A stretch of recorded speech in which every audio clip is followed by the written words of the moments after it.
Hello my YouTube family. हमारे channel SP भक्ति रस पौराणिक कथाएं में आपका स्वागत है। प्रभु की कृपा आप सभी पर बनी रहे। प्रभु भक्ति में ही शक्ति। इसी कहानी और पौराणिक कथाओं के माध्यम से हम भगवान के नाम कुछ पल अपना देते हैं। अगर कथा आपको अच्छी लगे तो प्लीज़ लाइक शेयर सब्सक्राइब करना ना भूलिएगा। आइए, आज हम आपके लिए लेके आए हैं बहुत ही प्यारी रोचक पौराणिक कथा, सत्य कथा। राजा शिवी की बलिदान की कथा है। बहुत ही प्यारी कथा है, जिसे भगवान एक पक्षी का रूप धारण करके राजा शिवी की परीक्षा लेने आए थे। तो आइए जानते हैं। सीनर पुत्र महाराज शिवी बड़े ही दयालु और शरणागत वत्सल थे। एक बार राजा एक महान यज्ञ कर रहे थे। इतने में एक कबूतर आता है और राजा की गोद में छिप जाता है। पीछे से एक विशाल बाज वहां आता है और राजा से कहता है, राजन, मैंने तो सुना है आप बड़े ही धर्मनिष्ठ राजा हैं, फिर आज धर्म विरुद्ध आचरण क्यों कर रहे हैं? यह मेरा कबूतर मेरा आहार है और आप मुझसे मेरा आहार छीन रहे हैं। इतने में कबूतर राजा से कहता है, महाराज, मैं इस बात से डरकर आपकी शरण में आया हूँ। मेरे प्राणों की रक्षा कीजिए महाराज। राजा धर्म संकट में पड़ जाते हैं। राजा अपनी बुद्धि और विवेक का प्रयोग करके राजा कहते हैं, तुमसे डर कर यह कबूतर प्राण रक्षा के लिए मेरी शरण में आया है।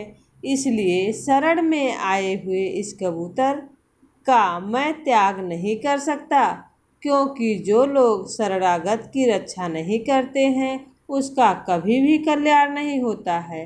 यह कबूतर अपनी जान बचाने के लिए मेरी शरण में आया है, तो इसके प्राणों की रक्षा करना मेरा पहला कर्तव्य है।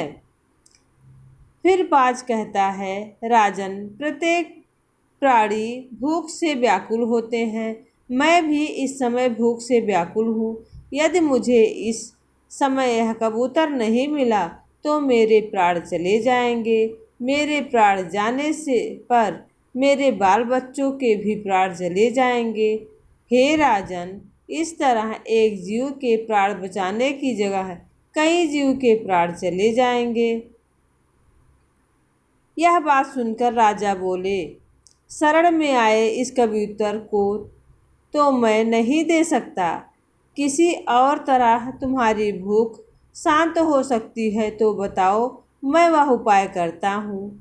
मैं अपना पूरा राज्य तुम्हें दे सकता हूँ, पूरे राज्य का आहार भी तुम्हें दे सकता हूँ, अपना सब कुछ तुम्हें दे सकता हूँ, पर यह कबूतर मैं तुम्हें नहीं दे सकता। तुम जो चाहे हमसे मांग लो।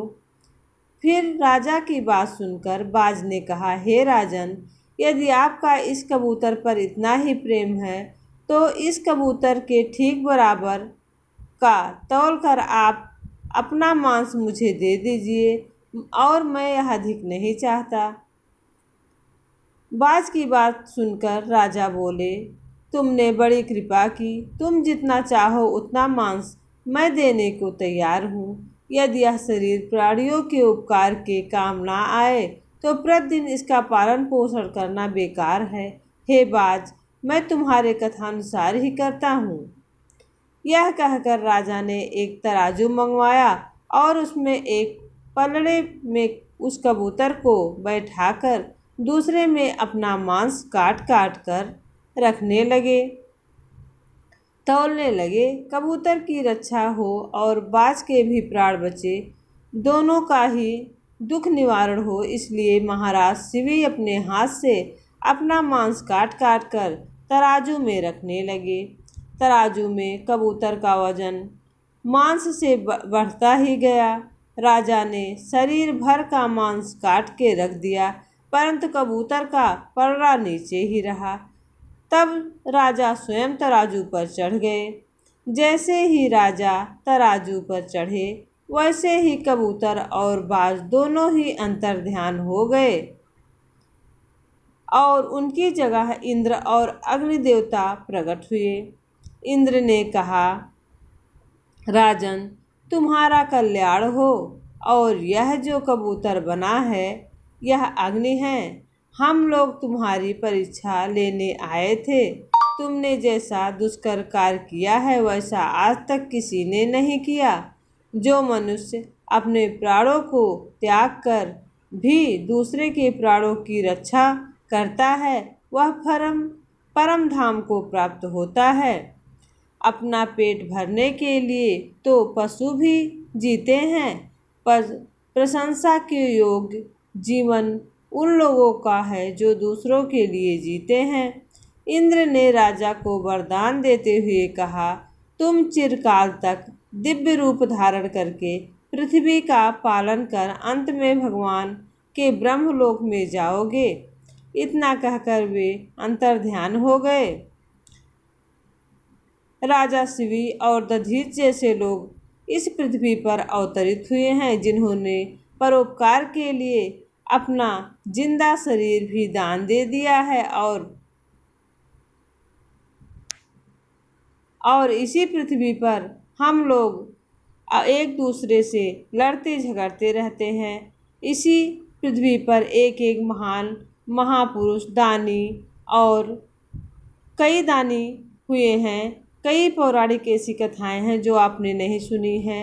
हमारे मन में यही रहता है कि ऐसी पौराणिक कथाएं जो कभी सुनी नहीं हैं, ऐसे महात्माओं की कथाएं, ऐसे दानी महापुरुषों की कथाएं हम आप लोगों के लिए लाएं, आप लोगों तक पहुंचाएं और बच्चे भी सुने, जिससे उनमें भी यह दानवीरता, यह महान पुरुषता उत्पन्न हो। और इसी प्रकार से हम लोग एक दो पल के लिए प्रभु के नाम, प्रभु के लिए समय बिताएं।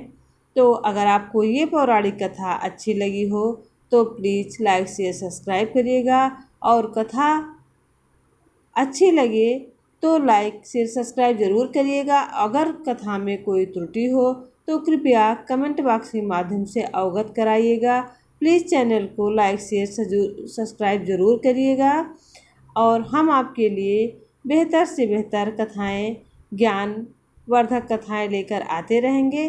तब तक के लिए प्रभु की कृपा आप सब पर बनी रहे। आप लोग हमेशा हंसते मुस्कुराते रहें और लाइफ के हर एक पल को एंजॉय करते रहें, और अपने जीवन को पौराणिक कथाओं को सुनकर जीवन को धन्य बनाते रहें। प्रभु भक्ति में है शक्ति। प्रभु की कृपा आप सब पर बनी रहे। तब तक के लिए जय माता जी, जय विष्णु भगवान, जय हिंद।